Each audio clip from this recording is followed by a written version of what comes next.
Let's take a look now in a Python example for such filters. Let's take the so-called sine window or baseband prototype for n equals to 8 subbands. Once again, we are importing our Python libraries. We're using NumPy, pyplot, and SciPy signal.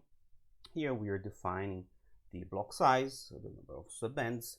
Here we're defining the length of the filter.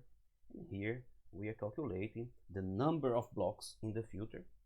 Here we have this sine window impulse response. So this is the sine window. And here we are plotting the frequency response for the filters. So we have k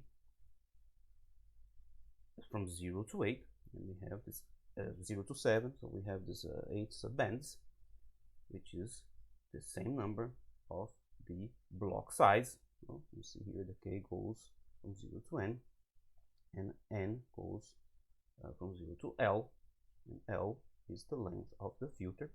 In this case, it's 2 times the block size, or the number of subbands. And here we have the MDCT analysis filter bank frequency response. So it's given in this plot. We see that H is indeed a low-pass filter. It works as both a window and a low-pass prototype filter.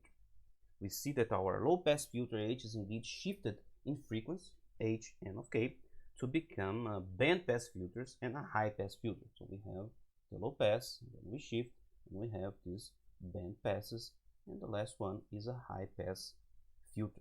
So the baseband prototype of window H of n is what we need for the design of our filter bank. H of n is a low-pass, which we want to design now with the goal that we get high stop band attenuation and also obtain perfect reconstruction.